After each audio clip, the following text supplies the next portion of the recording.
Muy buenas noches, gracias por la sintonía. Hoy vamos a hacer un ejercicio que es muy importante. Vamos a debatir, saliendo de la caja, sobre lo que es probablemente el recurso más valioso que tiene Paraguay, Itaipú. Y ustedes saben que tenemos el gran desafío. Se habla de, el anexo C, que ustedes saben que el anexo C se va, vence en el año que viene, es decir, se puede renegociar el anexo C, ¿verdad? Y además se habla de la renegociación del tratado. ¿Qué es lo que podemos plantear nosotros con respecto a eso? Está con nosotros Gerardo Blanco, es consejero de Itaipú. ¿Qué tal, Gerardo? ¿Cómo estás? ¿Qué tal, Luis? Muchas gracias por la invitación. Para mí es un placer estar aquí contigo y con toda tu audiencia. Mira, yo sé que en estos días el debate siempre fue el tema de la tarifa, etcétera. Yo quiero dejar de lado eso, que es algo que seguramente se va a seguir debatiendo todavía, pero quiero mirar para adelante y plantear qué podemos hacer nosotros con Itaipú. O sea, hay una realidad, nosotros todavía usamos un porcentaje mínimo de toda la energía que nos corresponde, ¿verdad? El porcentaje de contratación de potencia que tenemos, y hay escenarios que van a cambiar a partir del 2023. Y sé que vos tenés, digamos, una serie de ideas de qué podemos hacer a partir del año que viene. Sí, yo creo, Luis, que el desafío que nos interpela en el 2023 es revisar un texto, ¿sí? Es revisar un texto, pero creo que revisando ese texto nos puede servir de pretexto para cambiar nuestro contexto. ¿Por qué? Porque Itaipú es algo que moviliza, Itaipú es algo que genera pasiones, Itaipú es algo que genera expectativas, Itaipú es algo de lo cual el paraguayo está orgulloso. ¿Sí? El paraguayo sale al exterior y una de las primeras cosas que, entre comillas, presume, ¿verdad?, ante la ausencia de triunfos de nuestras albirrojas en los últimos años, termina siendo Itaipú. Y ese hito de que tenemos que comenzar a revisar, y el tratado en su anexo C es claro, imperativo, que transcurrió los 50 años de la firma del tratado, que se firmó en 1973, será revisado el anexo C. Y allí tenemos la posibilidad histórica de comenzar a reflexionar no solamente sobre Itaipú, ni qué negociar Itaipú, cómo negociar Itaipú, ni qué negociar en Itaipú, sino que yo creo, Luis, que principal y fundamentalmente, ¿para qué negociar Itaipú? Acá muchas veces, sin querer, quizás cometemos el error de confundir los medios con los fines. Y esa famosa frase que dice que los fines justifican los medios, muchas veces se revierte y termina siendo de que los fines justifican los medios. ¿Cómo es eso? Explícame. ¿Por qué? Porque, por ejemplo, exigir una tarifa más alta, ¿es un fin o es un medio? Es un medio para algo más. Para juntar, para recaudar más dinero. Para recaudar más dinero, por ejemplo. Y entonces, ese medio termina justificando fines políticos, que son los que terminan instalándose en el debate. Claro, ¿sí? El debate es si la tarifa tiene que ser más alta o más baja, y no para qué queremos que sea más alta o más baja. Exacto, a eso me refiero. Y en ese sentido, entonces, nuestros medios están justificando los fines, que es un fin político finalmente. Y para ello tenemos que reflexionar para qué queremos Itaipú, ¿sí? ¿Qué conseguimos, qué queremos conseguir con Itaipú? Y yo creo, desde mi perspectiva, en función de lo que ya recorrí, primero desde la academia, ahora en este cargo en el gobierno, yo creo que nosotros tenemos que tratar de responder la pregunta de cómo transformar energía en desarrollo. Quiero nomás contarle a la gente, porque por ahí no todo el mundo sabe. Gerardo Blanco es un hombre que viene de la academia, de investigar todo este tema del uso de la energía, y es la primera vez en toda su vida que está en un cargo público, porque lo llevan como consejero de Itaipú. O sea, no es un político el que está hablando, es un técnico y un académico que ahora está en el rol de consejero de Itaipú y que está viendo desde dentro qué es lo que hay realmente y cuáles son los escenarios posibles. Exacto, estamos haciendo la gran Gepetto y Pinocho, entramos en la ballena y uno tiene una perspectiva muy diferente quizás de adentro. Porque yo creo que ni el más detallado de los mapas es capaz de transmitirte el frío de las cumbres en la montaña. Y teniendo esa película completa, digamos, yo creo que muchas veces cambié de opinión. Había un filósofo francés que creo que se llama Michel Foucault, que decía, si ustedes saben que yo leo tanto, ¿cómo no esperan que cambie de opinión? Y allí es donde yo creo que tenemos que comenzar a desarrollar el músculo de un pensamiento crítico y dejar un poquito de lado o tratar de controlar ese pensamiento conspiranoico en el cual es tan fácil caer. Entendiendo un pensamiento crítico como aquella reflexión que reconoce las sutiles fuerzas que en sus matices terminan definiendo nuestra realidad. Mientras que el pensamiento conspiranoico se basa principalmente en una sobreasignación de poder a una fuerza que lo define todo. Aquí existe un conjunto de elementos que tienen que ser analizados de una manera integral, de una manera holística, de una manera consistente, no pensando de que solucionando este tema, subiendo la tarifa, bajando la tarifa, estamos solucionando el problema. Una de las definiciones de populismo que más me gusta últimamente es que el populista es aquel que propone soluciones sencillas a problemas complejos.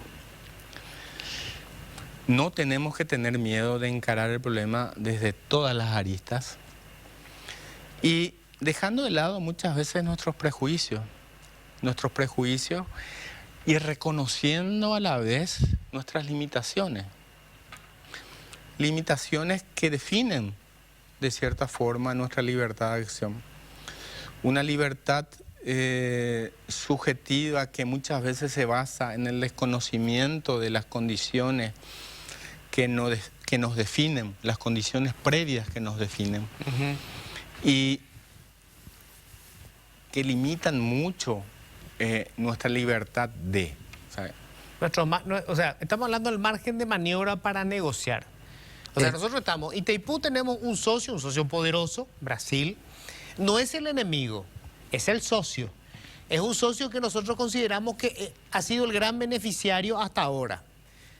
Ese es por lo menos el prejuicio que tienen la mayoría, que tenemos la mayoría en Paraguay. Sí. Entonces, con ese socio tenemos que sentarnos a negociar el futuro de Itaipú. Itaipú, recordemos, hoy, en teoría, 50% de todo lo que genere nos corresponde. Nosotros consumimos hoy, ¿cuánto? 15%. El 15%. El resto compra Brasil. Brasil compra de Itaipú esa energía y nos paga una compensación. Sí. Este es el escenario hoy. Ese es el escenario hoy. ¿Qué es lo que vos creés que podemos hacer? ¿Cuáles son nuestros escenarios? Yo creo que tenemos que comenzar a reflexionar sobre 3 dilemas, le llamo yo, fundamentales. Hay unos cuadros, vos decime cuándo querés que pasemos esto. Cuando quieran. Nosotros podemos... ¿Tiene que ver con esto que te estoy preguntando? Uno de ellos creo que tiene que ver. A ver, poneme un poco los cuadros de lo que nos trajo Gerardo. Ese es el dilema 1. Dilema 1, dice. A ver, estamos viendo allá. Sí, potencia o energía. A ver, acá atrás tengo, ¿verdad? Potencia o energía. A ver, traducime esto al español. El anexo C sí, define las bases financieras y de prestación de servicios del emprendimiento Itaipú. Es decir, define básicamente cómo vamos a vender lo que producimos en Itaipú. Ok.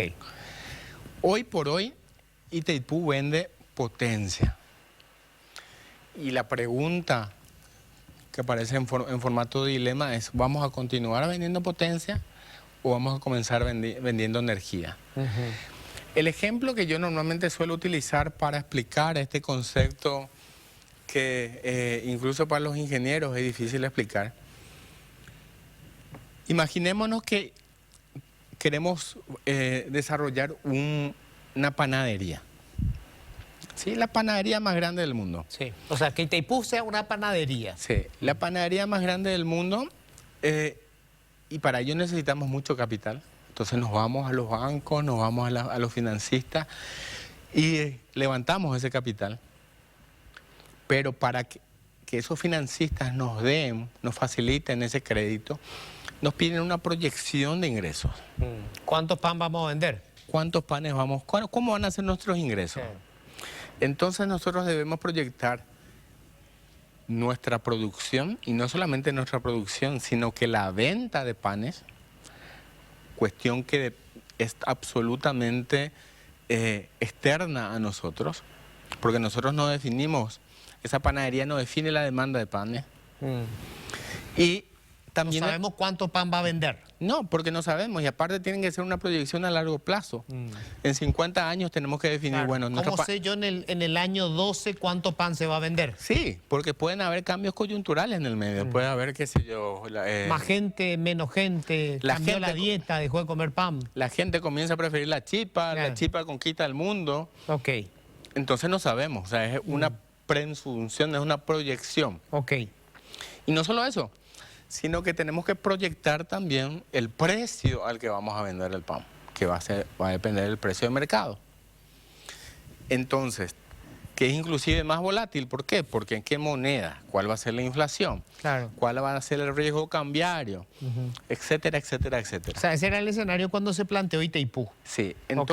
entonces, el modelo de ventas de panes presenta unos ingresos futuros extremadamente riesgosos. ¿Por qué? Porque puede variar en un margen demasiado amplio. Y eso hace que los financistas reaccionen con una tasa Muy alta. alta. Entonces había que encontrar la forma para hacer viable financieramente Itaipú otro modelo. Y sobre todo para pagar la deuda. Correcto. Y ese otro modelo fue, bueno, no vendamos los panes, vamos a alquilar los hornos.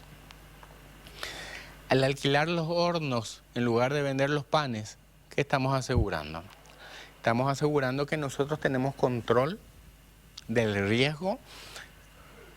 El único riesgo sería que el horno esté operativo.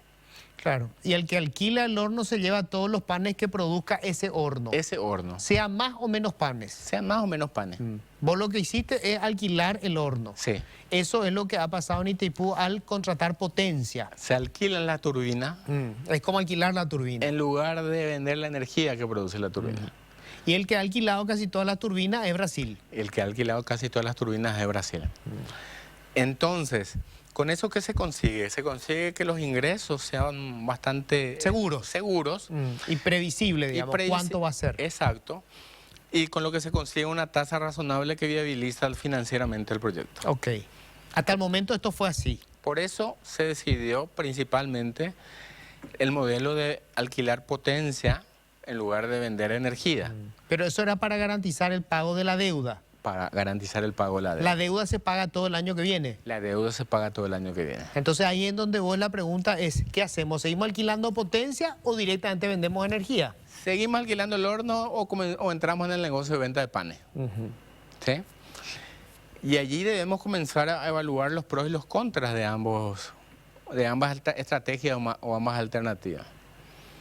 ¿Cuál es la gran ventaja de alquilar el horno, digamos?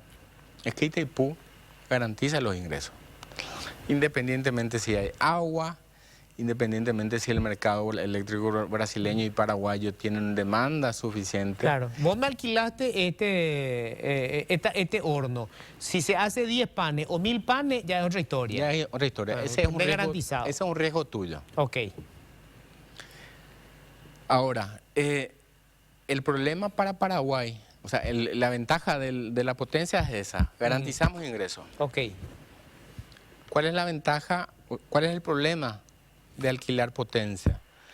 Que nosotros en Paraguay, hasta el momento, y es una de las cosas que se está luchando para cambiar esa estructura, tenemos un consumo de electricidad predominantemente residencial. Es decir, en un determinado instante, nosotros tenemos un elevado consumo. Que se da cuando todo el mundo llega a su casa a las 6, 7 de la tarde, prende el aire acondicionado, prende la tele, prende la ducha eléctrica. Se producen picos de consumo. Se produce picos de consumo. Ok. Y el pico de consumo exige que yo alquile los hornos suficientes para cubrir ese pico. Claro. Pero el resto del día no uso todo eso. No uso todo lo que alquilé. Pero estoy igual pagando. Pero estoy igual pagando, exactamente. Entonces, ¿qué hizo la ANDE ante eso? Y allí aparece el acuerdo operativo, y por eso es tan importante. Esa capacidad de los hornos, siguiendo con la metáfora, esa capacidad de los hornos fue mejorando con el pasar de los tiempos. Aparte, se instalaron 2 hornos más. Entonces comenzaron a sobrar panes. Porque también encontramos la forma de acomodar mejor la bandeja, le conocimos nuestros hornos, lo que el mantenimiento que nos va a tardar un mes, nos hacemos en 15 días. O sea, se previó un máximo de 100 panes y se hicieron 120 panes. Exacto. Sobraban 20. Y esos panes excedentes, a partir del acuerdo operativo, tiene preferencia Paraguay. Compramos nosotros, sí. Más barato. Exacto. Entonces, en lugar de alquilar los hornos para el pico, sí, comenzamos a alquilar un poco más para abajo y esa brecha lo cubrimos con esos panes adicionales. Claro. O sea, por decirlo, en el momento pico se consumían 100 panes, pero yo alquilé hasta 50 nomás y los otros 50 completo con lo que va sobrando de los otros hornos. Exacto. Entonces, pero ese acuerdo operativo también fenece el 31 de diciembre de 2023. Ese fue uno de los logros que se consiguió con esta negociación. Para llegar a por lo menos hasta el 31 de diciembre llegar, pues sí, del año que viene. Porque había gente que decía, no, enero 2023 termina eso.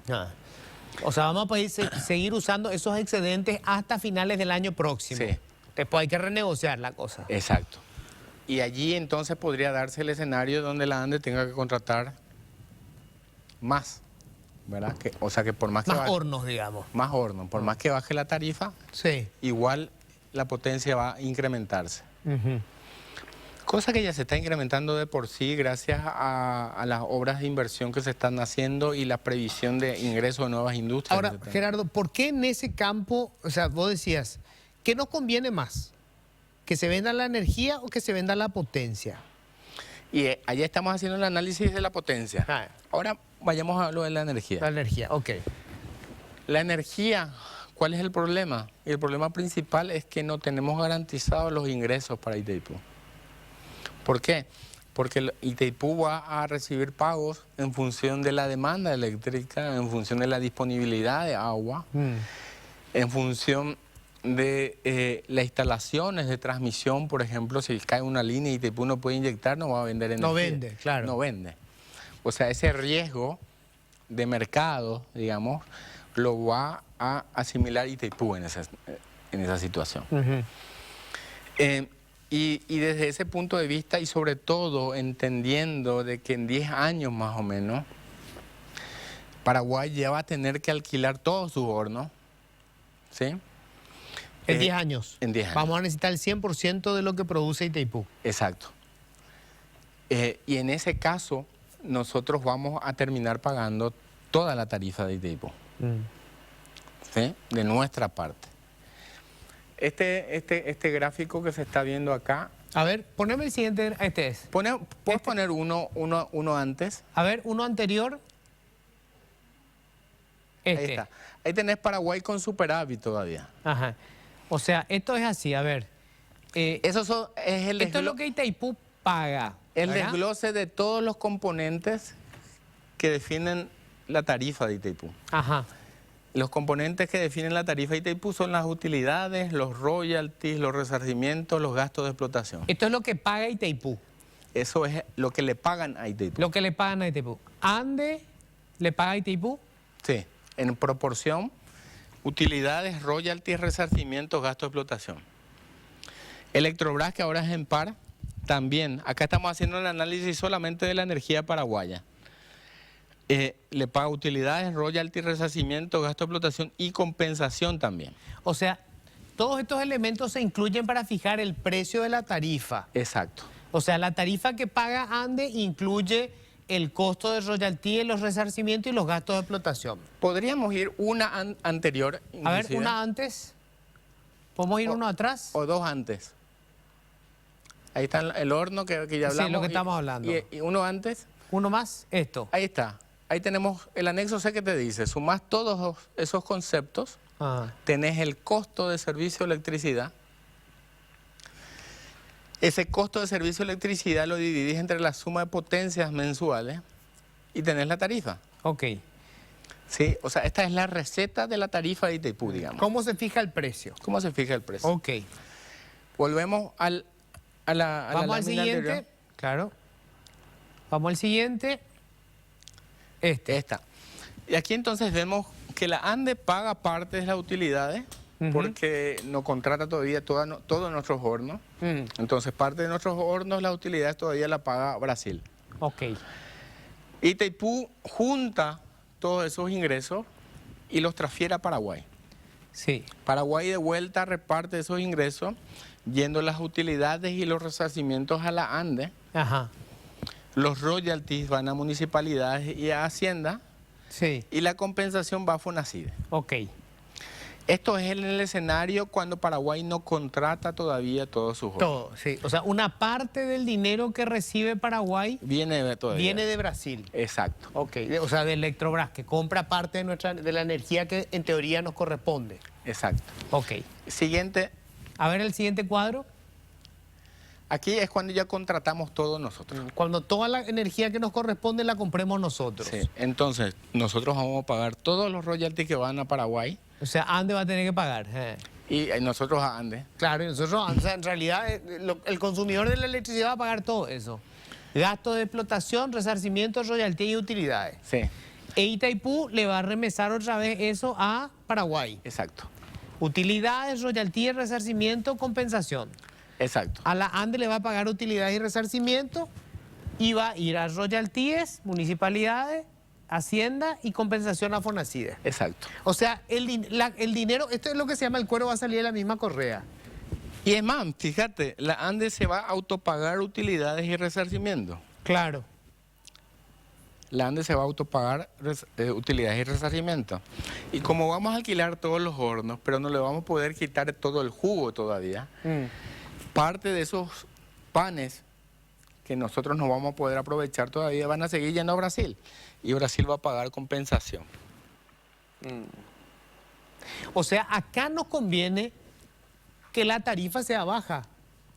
Nos convendría, o sea, pensar, por ejemplo, en una estrategia en la cual decimos, no, vamos a incrementar los gastos de explotación, o vamos a incrementar las utilidades, o vamos a incrementar los royalties. Y vamos a pagar igual nosotros. Vamos a terminar pagando nosotros. Y es más, Luis, como los royalties están indexados a la energía que se genera, nosotros podríamos terminar pagando royalties por energía que se consume en Brasil. Porque como los royalties están embutidos en la tarifa, entonces nosotros ya estamos pagando en la tarifa de potencia los royalties, pero esa energía que se genera va al Brasil, que va a pagar solamente la compensación. Bajo este escenario, nos damos cuenta de que si bien no es inminente que nos quedemos sin superávit de potencia, Si vamos a analizar un escenario de mediano plazo, no es ni siquiera de largo plazo, comprometer recursos o comprometer ingresos que provengan de cualquiera de estos elementos, como vos dijiste, el cuero va a salir de la misma correa. Claro. Entonces, bajo estas circunstancias, una de las posibilidades, no digo que sea la posibilidad, y una de las posibilidades, sobre todo, que yo personalmente me hago cargo, o sea, de cualquier error de esto que estamos conversando. Es una propuesta tuya. Es mío. Es tener una tarifa baja. Binómica. Dinómica. Sí, si podemos pasar a la siguiente. A ver, ¿qué es una tarifa binómica? Una tarifa binómica es que tenemos una tarifa de energía y tenemos una tarifa de potencia. Vendemos las dos cosas. O sea, vende Itaipú las dos cosas. Sí. O sea, lo que teníamos hace rato, el horno y el PAM. Sí. Tenemos precio para horno y precio para PAM. Sí. Alquilamos el PAM, alquilamos el horno en función de todos los costos fijos de nuestra panadería. ¿Por qué? Porque el alquiler nos tiene que garantizar nuestros ingresos, nuestros costos fijos. Para Itaipú. Para Itaipú. Ok. Entonces, gasto de explotación, utilidades, que son fijos, que no dependen de la energía generada, podrían ir a una tarifa de potencia. Ok. Mientras que aquellos costos variables que dependen o que están indexados a la producción de energía, como son los royalties y los resarcimientos, podría ir a una tarifa de energía. Quiérase o no, Itaipú hoy por hoy está vendiendo poquito de energía con la energía excedente. ¿Por qué? Porque ahí cobramos solamente royalties y resarcimiento. Por eso es la energía barata, esa energía excedente. Ahora, si vos podés vender, o sea, podés alquilar el horno o vender los panes, ¿cómo se define qué va a hacer Brasil y qué va a hacer Paraguay? ¿Qué pasa si Brasil dice, yo no quiero más alquilar los hornos, solamente quiero comprar los panes? No, uno debería definir en función de su proyección de demanda de potencia. ¿Cuánto requiere alquilar de potencia? Es lo mismo que hace la ANDE, porque la ANDE, esta tarifa binómica no es una invención mía. Esto es lo que funciona en los sistemas eléctricos. La ANDE, por ejemplo, cuando uno tiene un transformador, paga un concepto de contrato de potencia. Ese contrato de potencia, ¿qué garantiza? Garantiza las instalaciones para que eventualmente ese usuario pueda consumir toda la potencia de su transformador. Y aparte... Es la energía. Cuando hablamos entonces vos pagás dos cosas. Sí. Vas a pagar el alquiler de los hornos, pero vas a pagar por el PAM. Exacto. Se van a complementar ambas tarifas. Se van a complementar ambas tarifas. ¿Y cuál es tu propuesta en estas dos tarifas? ¿Cuál debería ser más alta y cuál debería ser más barata? ¿Cómo tendría que ser esto? Y eso, nos estamos adelantando un poquito, pero mi visión, y como ya lo adelanté en la lámina anterior, es que la tarifa tiene que ser lo más barata posible. Lo más barata posible. Esta tarifa de potencia baja, donde le quitamos los royalties y los resarcimientos, le posibilitaría a la ANDE, sin poner en peligro su equilibrio financiero, contratar toda la potencia, inclusive, si necesita. ¿Sí?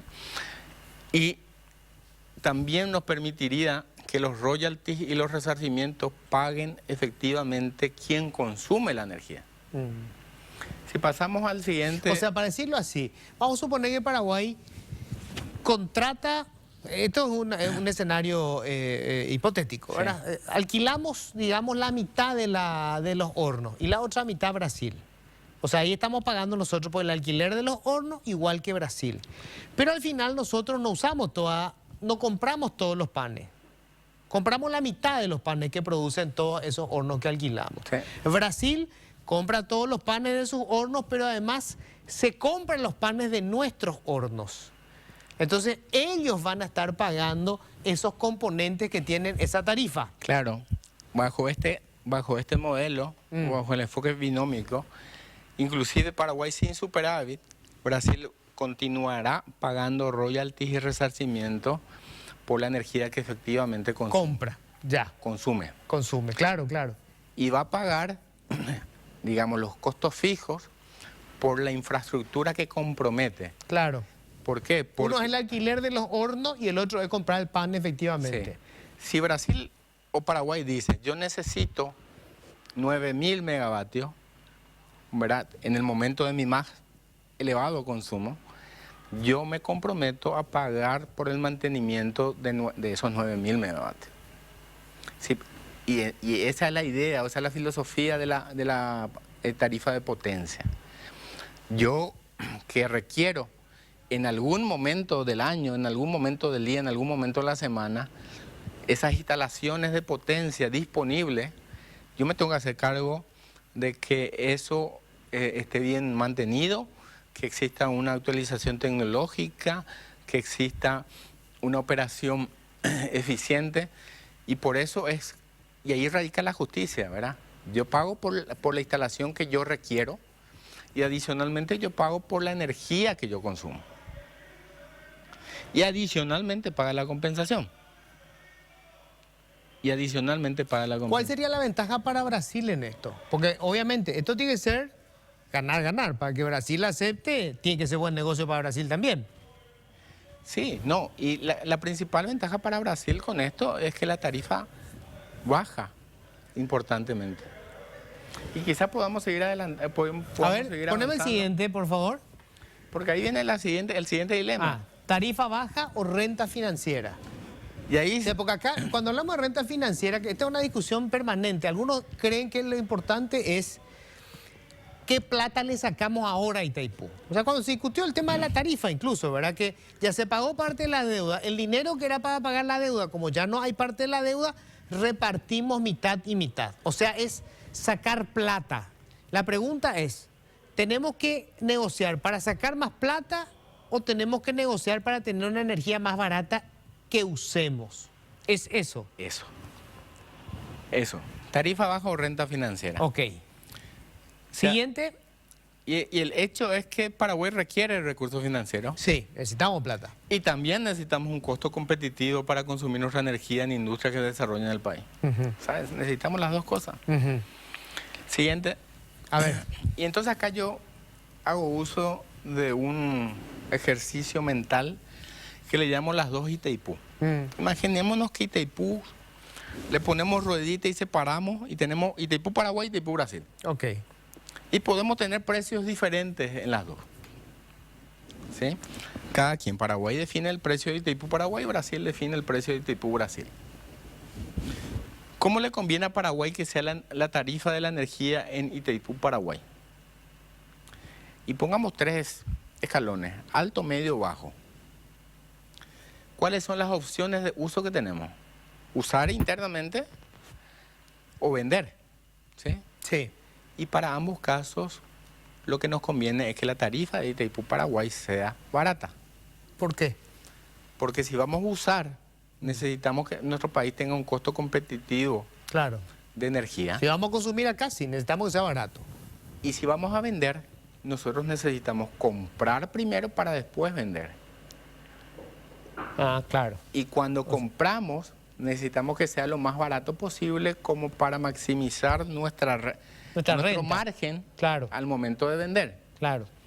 ¿De qué me sirve a mí comprar algo caro para después volver a venderlo? Claro. Siempre es... El margen de utilidad va a ser bajo. mínimo. Claro. Entonces, por más que yo quiera consumirla, por más que yo quiera revender, digamos, a mí me conviene que el costo de Itaipú Paraguay sea bajo. Ahora, una pregunta más difícil es, ¿cómo le conviene a Paraguay que sea la tarifa de energía en Brasil? Nosotros no vemos un guaraní ahí, ni tampoco tenemos capacidad de decisión en este ejemplo mental. Sí. Nos conviene que sea alta, media o baja. Van a aparecer los revanchistas y te van a decir alta. Pero en realidad lo que nos conviene a nosotros es que sea lo más baja posible. ¿Por qué? Porque en Brasil el despacho, es decir, la operación de las centrales, se las realiza o se las decide en función de la minimización de los costos de operación. O sea, se compra de donde es más barato. Se compra de donde es más barato. ¿Cuántas represas tiene Brasil? Creo que tenemos la diapositiva siguiente. A ver, la siguiente. Ahí tenemos todas las represas. Aquello gris que se ve abajo, eso es Itaipú. Este de acá, este chiquito. Ese chiquito es Itaipú. Esto es Itaipú. Sí. Y todas las otras son represas que hay en Brasil. Sí. ¿Cuántas hay? Y hay más de 200. Y río arriba de Itaipú. Más de 200. Y sobre el río Paraná, es 54. o sea, Itaipú, aguas arriba, hay 54. Sí. 54 represas Sí. que represan el agua antes de llegar a Itaipú. De las cuales 25 más o menos tienen capacidad importante de juntar agua. 25. A ver, y Brasil decide, digamos, el manejo del agua, porque ellos manejan el agua, si tienen toda esa cantidad de represas, manejan cuánta agua va a subir y va, digamos, cuánta van a mantener en sus represas. Sí. ¿Cuál deciden que produzca más energía, la que le sale más barato? Así es. O sea, si la energía de Itaipú es cara, van a represar aguas arriba y van a comprar de esas represas. Van a juntar agua. ¿Por qué? Porque el paradigma de operación en Brasil también cambió. Esas centrales que tenés a tu derecha, ¿verdad? Estas amarillas. Las que están más a la derecha. Acá, en el fondo. Sí, en el fondo. Ajá. Esas son las que están en el norte. Que no tienen nada que ver con Itaipú. No tiene nada que ver con Itaipú. Porque es la cuenca del río Amazonas. Ok. Esas centrales no existían 10 años, 15 años atrás. Son centrales nuevas y del orden de magnitud de Itaipú. Tabelo Monte, por ejemplo, que tienen 11.000 megavatios, Itaipú tiene, el lado brasilero nomás 7.000. Y tiene la particularidad de que no pudieron desarrollar grandes embalses. ¿Por qué? Por cuestiones ambientales. Claro. Iban a inundar el Amazonas, iban a tener que... Hoy ya no se puede hacer lo que se hizo en su momento en Itaipú. Hoy ya no se puede hacer. Entonces, agua que llega, agua que sale. Adicionalmente a eso, en el nordeste tienen un importante desarrollo eólico. ¿Sí? Que en términos, la fuerza del viento que en términos de energía es similar a la Itaipú. Hace 15 años atrás, el paradigma de operación, la política de operación del sistema eléctrico brasileño era Itaipú al mango y después completamos con las térmicas. Ahora es todo eso que no podemos juntar, que es el agua del Amazonas y el viento, lo que tenés, metele. Y con Itaipú balancea. O sea, cierran con Itaipú. Sí. ¿Por qué? Porque vos podés juntar agua arriba. O sea, su prioridad no es Itaipú. Ya no es Itaipú. En operación ya no se despacha primero Itaipú. Lo que tiene en la zona del Amazonas y la energía eólica. Que son centrales y energía que no puede ser acumulada. La energía, la hidroenergía que está sobre el Paraná y toda la cuenca, la cuenca del Río Grande, la cuenca del Río Paranaíba, Tieté, hay posibilidad de juntar el agua para usar después. Claro, vos represás. Para usar después cuando no haya viento. Claro, la energía eólica, el viento pasó y ya se fue. Ya se fue. Vos el agua la juntás y cuando querés liberar y empezás a usar la turbina y te genera energía eléctrica. Por eso yo siempre suelo repetir, Luis, que el principal tema al momento de revisar el anexo C es el agua. Nosotros tenemos que prestarle mucha atención al tema agua. Claro, porque cuando negociemos con nuestros socios, si nosotros establecemos una tarifa cara, si para ellos es caro la energía de Itaipú, van a hacer un menor uso de la energía de Itaipú. Van a usar más sus represas que están arriba. Y eso significa menos agua para Itaipú. O sea, lo que perdemos somos nosotros. Y no es solamente eso. Si tenemos una Itaipú cara, van a existir incentivos para que se instalen más solares, más eólicas.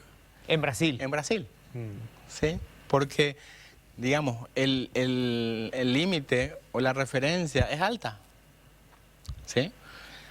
Entonces, haciendo este análisis, parecería que a nosotros nos conviene que la energía de Itaipú, Brasil, sea barata, perdón. ¿Por qué? Porque con eso podríamos estar generando incentivos directos y genuinos de que nos llegue agua. ¿Sí? Sí. Y cuando nos llegue agua vamos a poder producir energía.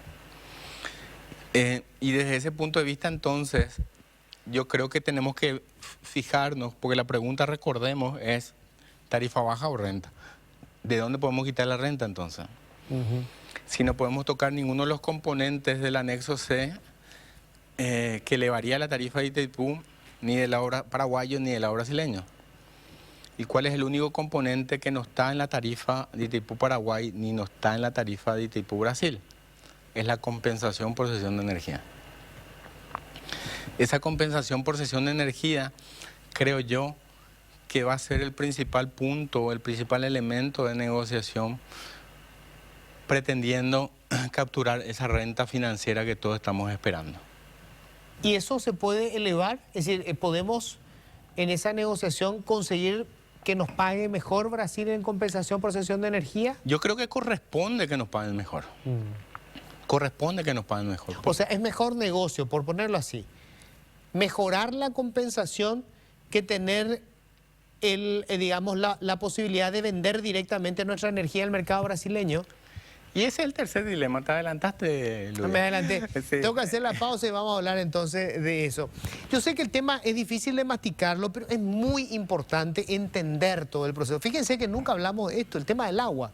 Es decir, si vamos a negociar con Brasil, obviamente ellos tienen el manejo del agua porque tienen todas las represas aguas arriba. Y ahí no podemos hacer nada, es territorio de ellos. Son elementos clave para entender la complejidad de la negociación. Vamos a hacer la pausa, enseguida seguimos con esto.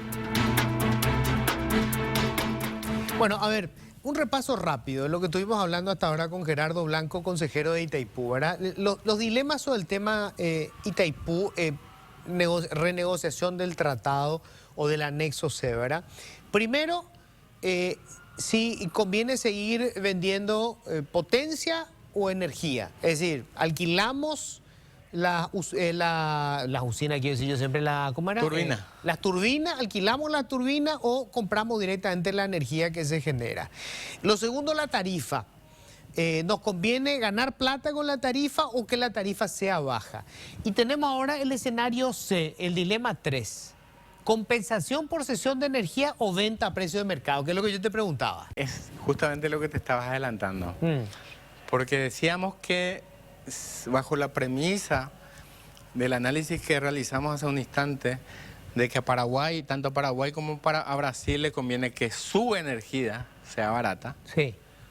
Porque si no vamos a terminar quitando cuero de la misma correa, usando tu frase.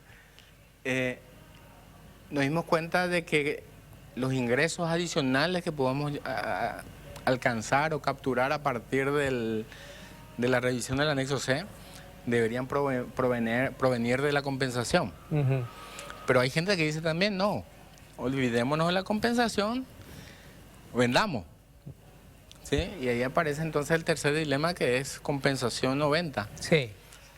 Y aquí hay un hecho que no es una opinión, que dice que los ingresos financieros, estos ingresos financieros que eventualmente podrían ingresar al país, provienen de energía hidroeléctrica paraguaya, dependen de variables que no están bajo el control ni de Itaipú ni de Paraguay. ¿Por qué? Porque depende de la cantidad de agua, como dijimos. Agua es el elemento crítico, pero también dependen de la demanda en Brasil. Dependen si aparecen nuevas centrales en Brasil. Depende cómo está el viento en Brasil. Depende cómo está el agua en Amazonas.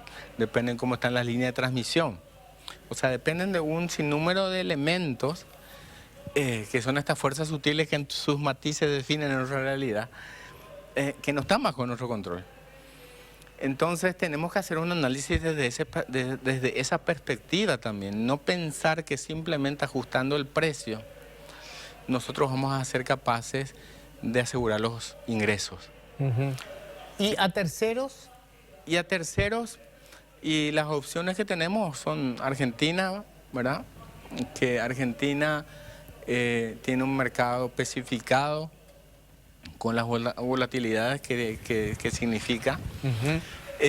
Subsidiado. Chile, tenemos que pasar por Argentina y Uruguay ahora está siendo exportador neto, ¿verdad? O sea que nuestras alternativas también se fueron O sea, nuestro limitando. mejor mercado hoy es Brasil.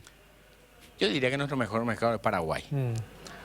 Pero si queremos capturar algún ingreso adicional foráneo, ¿verdad? Proveniente De la venta de la energía. de la venta de potenciales energías excedentes momentáneas, ¿sí?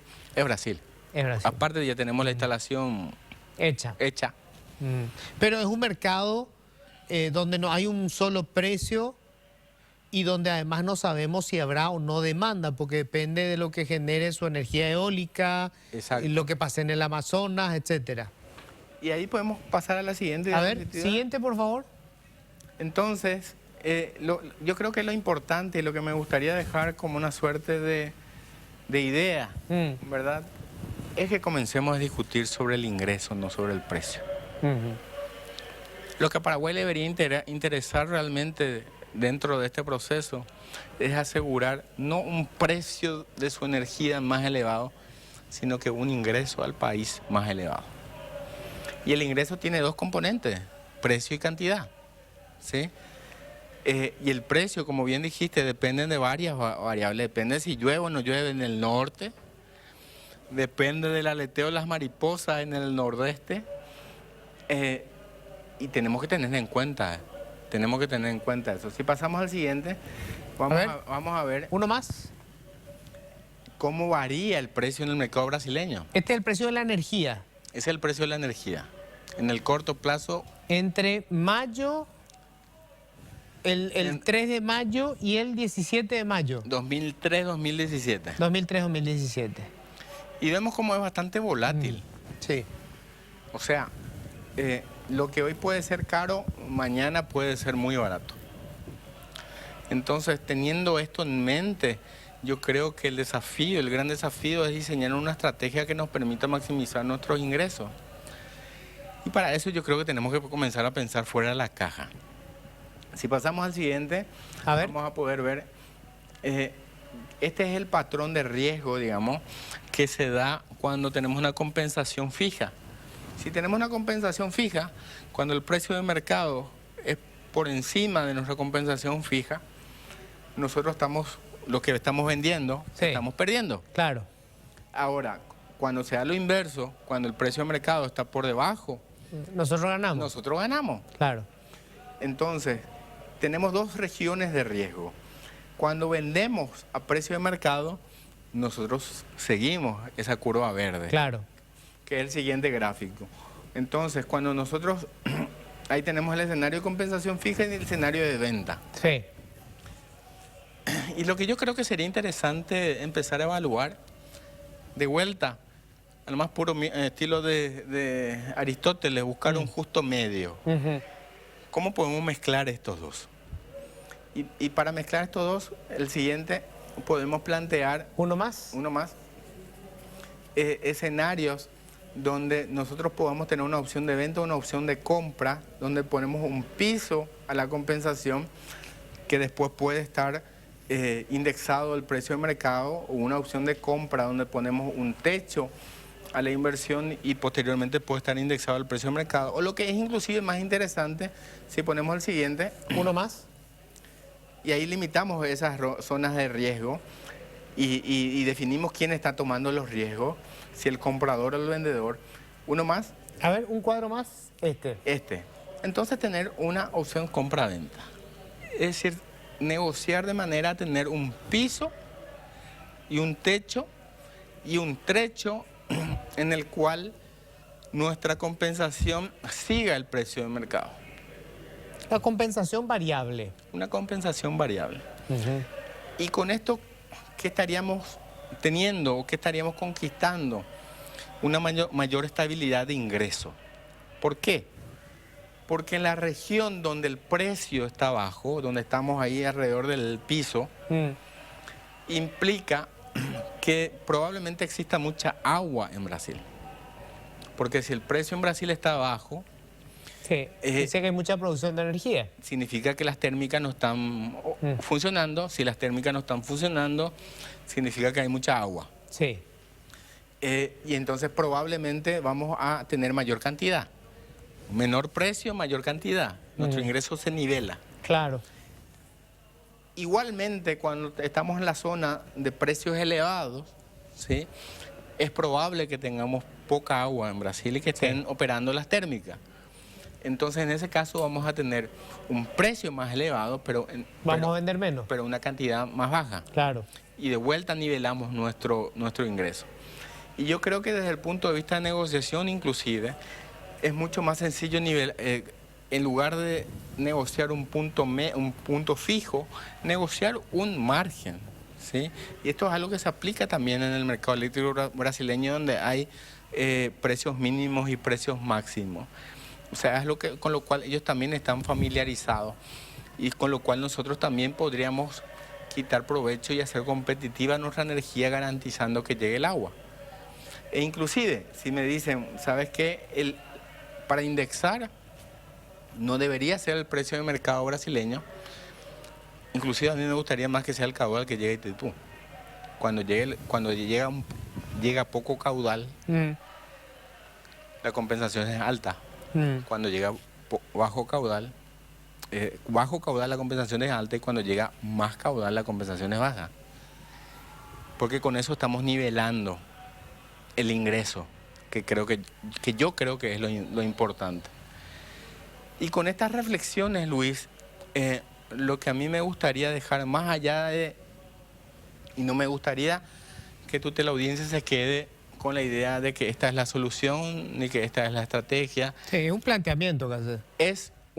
Pretende ser un disparador para debatir. Para debatir. Pero más allá de la discusión que hoy se restringe o se limita al tema del precio. Exacto.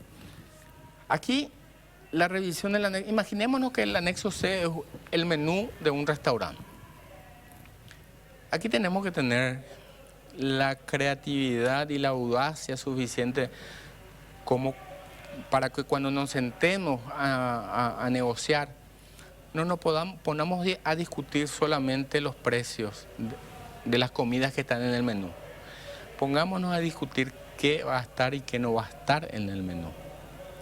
Ese es el gran desafío. Tenemos la posibilidad de idear un menú nuevo que nos permita no solamente mejorar el precio, sino que mejorar sobre todo el ingreso y mejorar la eficiencia de Itaipú. Bueno, yo creo que ha sido más que interesante. Tenemos una última placa, ¿verdad? Este es. Sí, y ahí estoy bastante aristotélico. Que es los dilemas, ¿verdad? Sí. Y potencia o energía, ambos. Tarifa binómica, es tu propuesta. Tarifa baja o renta, ambos. Ajuste de la compensación. Elevar la compensación o venta libre en el mercado, ambos. Opciones de gestión de precio. Bueno, lo que tenemos ahí son las propuestas que hace Gerardo Blanco. Hoy está como consejero. Esto es a título personal, Gerardo, lo estabas explicando. Absolutamente, y me hago responsable de todos los errores. Y como dije al inicio, ¿verdad?, yo no tengo problema en cambiar de opinión ante la evidencia, ante nueva evidencia presentada. ¿Qué dicen? O sea, ¿algo de esto vos conversaste con los brasileños? Con los brasileños no. Con los brasileños no, sí a nivel... ¿Con tus colegas? A nivel interno sí, con mis colegas, con muchos referentes de la sociedad civil. Y yo encontré bastante apertura en la propuesta y sobre todo mucha apertura para comenzar a desarrollar este ejercicio casi dialéctico, donde tenemos que anteponer tesis con antítesis y tratar de sintetizar algo nuevo y no quedarnos simplemente en ese discurso prosaico que busca simplemente instalar medios como fines. Gerardo, muchísimas gracias, Che. Al contrario, el agradecido soy yo que me permitís compartir con tu audiencia, con toda la audiencia de NPI, y espero que a partir de aquí vayamos mejorando estas alternativas y mejorando estas propuestas. Me parece fantástico. Nosotros tenemos que hacer una pausa. Quédate porque cuando volvamos, estuvimos hablando de todo lo que está pasando en Brasil, o sea, que va a ser el gran socio para negociar esto. ¿Cuál es el escenario hoy en Brasil? Vamos a estar enseguida con Arthur Barrio Nuevo. Él es profesor de la Escuela de Administración de la Fundación Getúlio Vargas, probablemente el think tank más importante que tiene Brasil, de São Paulo, jefe del Departamento de Economía, y vamos a estar conversando vía Zoom con él sobre el escenario que se vive hoy en Brasil. Quédate ahí, brevísima pausa, ya volvemos. Bueno, estamos ya ahora en comunicación con Arthur Barrio Nuevo. Él es profesor de la Escuela de Administración de la Fundación Getúlio Vargas en São Paulo, jefe del Departamento de Economía. Arthur Barrio Nuevo, ¿cómo estás? Muy buenas noches. Buenas noches, es un placer estar con usted y sus espectadores. Bueno, gracias por atendernos. Para nosotros es muy importante lo que podamos compartir en esta conversación. Y voy directamente ya a la primera pregunta. Quería saber cuál es hoy el escenario en Brasil ante, bueno, esta situación política muy particular. Van a ser las elecciones en breve y la cosa está como muy disputada, aunque una diferencia importante a favor de Lula. ¿Qué supone esto en el mercado brasileño? ¿Cuál es la expectativa y cómo están viviendo este momento de incertidumbre, digamos? Sí, hay mucha incertidumbre. Este año el PIB crecerá 2%, la inflación es 7%, la deuda pública es muy alta, 78% del PIB. El mercado financiero acá en Brasil está muy preocupado con lo que acontecerá. La elección, los dos candidatos no dejaron claro cuáles son sus programas de gobierno, o que tenderán a hacer si fueren electos. Como Lula probablemente será el nuevo presidente, y su programa no es muy claro sobre las medidas, pero Lula es considerado un político muy prudente. Ninguno acredita que haverá algún cambio radical en la política económica brasileña.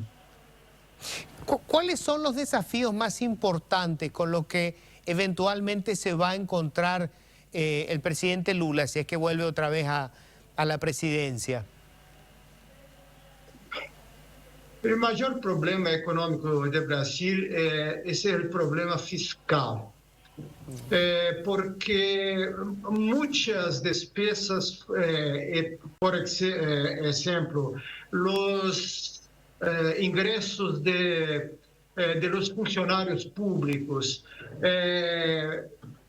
en los próximos años ellos tentarán recuperar las pérdidas que tuvieron en los últimos 2 años.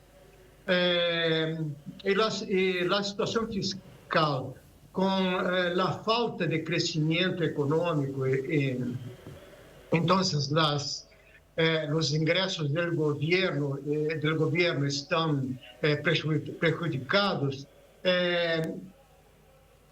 Esto es uno de los problemas más importantes. ¿Cómo resolver el problema fiscal? Dentro de este problema fiscal há el problema de las inversiones públicas, porque Brasil, para retomar el desarrollo necesita muchas inversiones en infraestructura. Y el gobierno debe ter una parte de esas inversiones. Y la situación fiscal no es fácil para que el gobierno pueda realizarlas. En las reformas que había iniciado Bolsonaro al comienzo de su administración, habían apuntado sobre todo al sistema previsional, que entiendo que genera buena parte del déficit fiscal que padece hoy Brasil. ¿Cuál es el escenario? ¿Esto se resolvió o fue solamente una medida de parche? Y el problema principal, la sangría, digamos, fiscal, sigue siendo el sistema previsional brasileño. Bem, los efectos de la reforma acontecerán en varios años, en décadas. Entonces, ahora ya es posible ver la mejora del déficit de la previdencia. Pero hay otras rúbricas que merecen atención. La deuda pública de 78% del PIB, la tasa de interés que es muy alta ahora, la Selic, que es la tasa básica de interés, es 13,75%. Então, há o problema dos interesses, da dívida pública, e algumas das despesas estão represadas. Por exemplo, os salários do setor público. Y como los ganhos, los tributos del gobierno disminuyeron con la crisis, bien, es difícil ecuacionar todas esas variables sin algún tipo de reforma adicional. Yo no creo que el gobierno del presidente Lula, si él fuera electo, debe aumentar algunos de los impuestos, de los tributos. Y con respecto a la inversión extranjera y a la inversión obviamente local, Brasil llegó a tener una de las economías más pujantes, en algún momento llegó a ser la quinta economía del mundo, había desplazado a Inglaterra en los tiempos de la administración todavía de Lula. ¿Qué fue lo que ocurrió? ¿Qué desaceleró ese crecimiento económico brasileño? ¿Y qué posibilidades hay de volver a convertirse en uno de los centros más importantes de atracción del capital extranjero? Bien, el capital extranjero ahora está esperando por los resultados de las elecciones y cuál será el programa de gobierno de Lula. El crecimiento en el primer gobierno Lula fue resultado del crecimiento de la China. China importó muchas commodities que Brasil produce. Eso fue importante para el crecimiento, pero después de 1980, el crecimiento brasileño no fue muy fuerte. La media, el promedio del crecimiento del PIB es 2,5% al año, que es bajo. Certamente es necesario hacer algunas reformas para incrementar el ahorro del gobierno y las inversiones de toda la economía para que el crecimiento pueda ser sustentado. Los niveles de pobreza en Brasil en los últimos años se incrementaron. Es decir, ¿es posible que quien vaya a asumir el nuevo gobierno tenga situaciones explosivas en el área social? Bien, el desempleo es mucho alto también. quase 10% da força de trabalho. Pero yo no creo que la economía está se recuperando de la pandemia y ahora la guerra en la Ucrania, el precio del petróleo.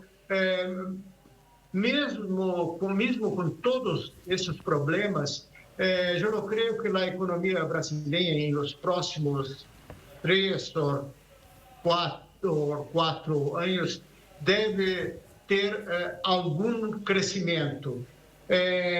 Certamente, o desemprego se reduzirá. Isso é importante para reduzir as tensões sociais. E o governo Lula ha prometido que manterá apoio a los mais pobres com uma nova Bolsa Família. En este momento, en el mercado, los principales operadores, los industriales, ¿se inclinan más por el retorno de Lula? ¿Prefieren que siga Bolsonaro?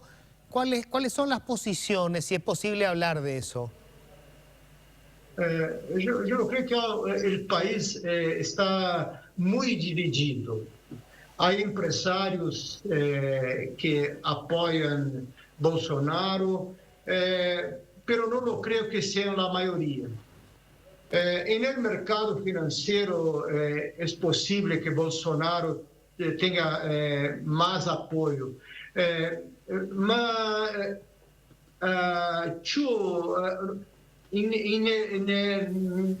há 30 dias atrás, aqui em Brasil, houve uma carta de empresários, banqueiros e intelectuais, professores e outros por la defesa da democracia.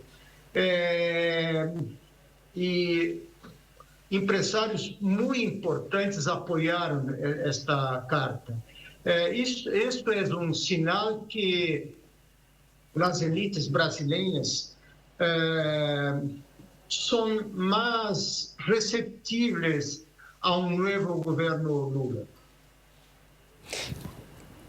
¿Existe algún riesgo de que eventualmente, si se produce la victoria de Lula, como dicen todas las encuestas, esta no sea reconocida por el presidente Jair Bolsonaro y que se genere alguna crisis política a partir de esto? ¿O las instituciones como la justicia electoral son suficientemente sólidas como para otorgar, digamos, la victoria a Lula independientemente de la posición del actual presidente? Yo no lo creo que Bolsonaro y sus seguidores sean capaces de impedir la posse de Lula. Mesmo los militares, yo no creo que no hay una unión entre ellos para impedir que el presidente electo no sea empossado. Con respecto al Mercosur, ¿cuál es la expectativa en Brasil? Porque es como que el mercado regional se fue como apagando, como que cada vez tiene menos importancia, parece, sobre todo para las dos economías más grandes, las de Brasil y la de Argentina, que tienen sus propios bemoles. ¿Cómo se ve desde Brasil si tiene todavía alguna importancia el Mercosur o ya están pensando solamente en China y en otros acuerdos? Bien, hay un acuerdo con la Unión Europea. Es importante que los acuerdos posibiliten la retomada del desarrollo de los países del Mercosur. Porque el consumo doméstico es... bien, la población brasileña fue empobrecida por la crisis, tiene deudas importantes, la inversión para que a inversão cresça, necessitamos ahorro. Então, eu creio que as exportações e as relações comerciais com os países europeus e com os Estados Unidos são muito importantes para todos os países do Mercosul. Eu creio que com uma maior taxa de crescimento do PIB, será mais fácil incrementar as relações comerciais entre os países do Mercosul. Sem crescimento econômico, eu creio que o Mercosul continuará estagnado. Profesor, hay una gran preocupación en Paraguay por el avance de organizaciones criminales que son originarias del Brasil, como el PCC y el Comando Vermelho, y que hoy tienen, digamos, sus puestos de comando también en territorio paraguayo y manejan, digamos, buena parte del negocio de la droga, del narcotráfico, el lavado de dinero. ¿Cómo ven ustedes digamos, los candidatos con respecto a este fenómeno del crimen organizado y si existe alguna posibilidad de que el Estado brasileño pueda empezar a limitar a estas organizaciones criminales?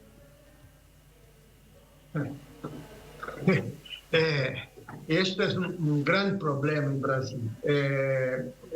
Yo creo que el gobierno Bolsonaro fue un fracaso en este particular. El combate al crimen organizado, el PCC y otros. El programa de Lula no habla exactamente o que ele pretende fazer se eleito. Pero eu acredito que é um problema tão grande e tão importante que certamente será necessário para o presidente novo plano de combate ao crime organizado. Eu não sei exatamente quais serão os meios utilizados para fazer esse combate, pero é muito necessário, especialmente na Amazônia. O que se passa em Amazônia é terrível. Una última cosa, profesor.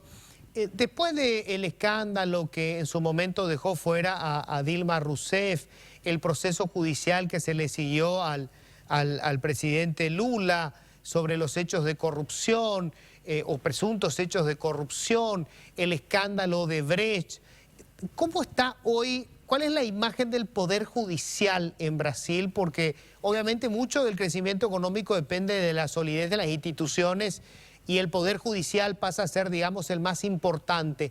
¿Cómo ven eso hoy en Brasil? El problema es que el gobierno Bolsonaro, porque hay un escándalo con la familia de Bolsonaro. Él desorganizó la Policía Federal, el Ministerio Público, por causa de esos escándalos en que su familia está envolvida. Yo no creo que Lula, si electo, tendrá a reconstruir esas organizaciones, porque ellas son fundamentales para el combate al crimen organizado. Y cuanto a la corrupción, bien, en las elecciones, el electorado brasileño, gracias a la profunda crisis económica, no está tan preocupado como en el pasado con el problema de la corrupción. porque el desempleo, la inflación, el bajo crecimiento son los problemas principales. Eu não sei exatamente como esses problemas serão tratados por el nuevo gobierno. Profesor Artur Barrionuevo, muchísimas gracias. Realmente fue un gusto. Muchísimas gracias. Gracias, Luis. Artur Barrionuevo es profesor de la Escuela de Administración de la Fundación Getúlio Vargas en San Paulo. Tuvimos así un análisis rápido de lo que está pasando en Brasil y fíjense cómo dan como un hecho casi que Lula va a ser el nuevo presidente. En octubre son las elecciones y veremos cuál es el escenario. Bueno, con esto nosotros nos vamos. Gracias por la sintonía. Que tengan un feliz resto de jornada.